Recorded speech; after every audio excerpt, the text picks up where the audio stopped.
What's up everyone, it's halfway through the summer and I just graduated from high school in June, and let's talk about the mistakes I wish I never made as a sixth former. Before we get into the video, here's a bit of context. I did Pearson International A-levels, I did math, chemistry, biology, and English language, as well as EPQ. So without further ado, let's get into the video. Number 1. Underestimating the difference between IGCSEs and A-levels. For Pearson International A-levels, there are 4 to 6 units in each subject, therefore 4 to 6 exams for each subject. Do not underestimate the amount of work you need to put in to achieve a decent grade. There's a massive increase in the quantity of content. The amount of content for the entire GCSE subject is like 1 or 2 chapters in 1 unit of A-level subjects. So you see the difference here. The mark schemes for past papers are like 100 times more specific, so before each exams, please do all the past papers.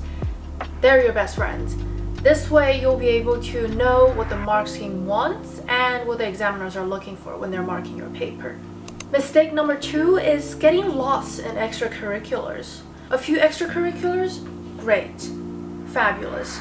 Dedicating the majority of your time to those extracurriculars? You're destroying your future.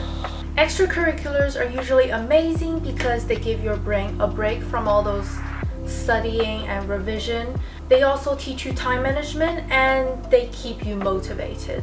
But remember, you only have so much energy.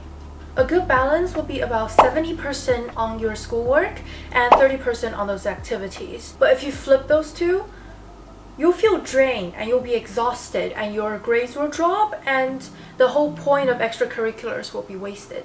Number 3. Choosing your university majors. It's kind of unfair that at the age of 16 to 17 that we have to kind of decide what we want to do for life. Yes, we can always change our decisions later, but it is best to take into account of what you might want to do in university while choosing your A-level subjects. As a person who mostly grew up in Asian culture, there are the correct pathways like medicine, engineering, and economics. But don't choose something because they're the correct ones. Yes, choose something that's practical, but make sure that you actually enjoy and have interest for the major you choose.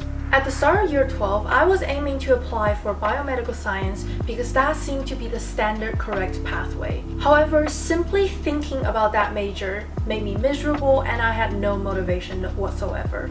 And that's when you know when the major is not for you. So by the start of year 13, after having a long conversation with my teachers and parents, I've decided to stay in the science field, but instead of doing biomedical science, I switched to psychology.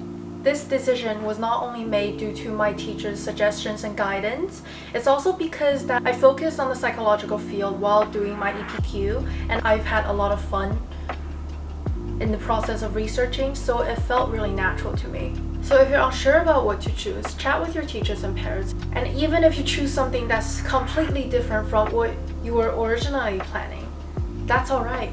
The future you will thank you for that choice. Number 4. Don't have any hobbies outside of social media, aka doom scrolling. When you're scrolling on platforms like Instagram and TikTok, you may think it's a form of relaxation. However, in reality, it causes overthinking and it is very, very easy to lose track of time. You don't need to quit social media altogether, but find at least 1 or 2 hobbies that are not digital.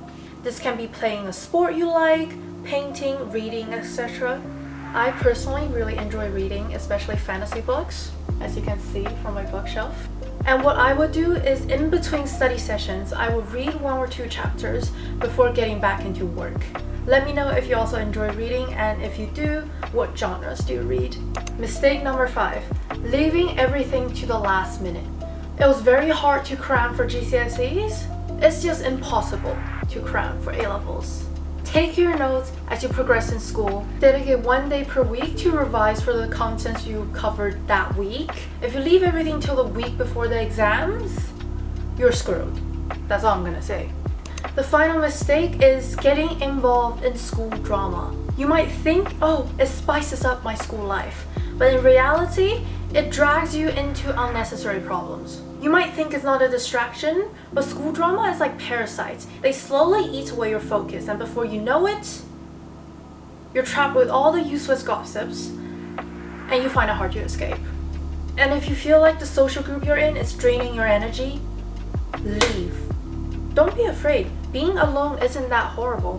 Besides, if you don't leave those toxic people, you won't be able to meet the people who truly care for you and celebrate your achievements.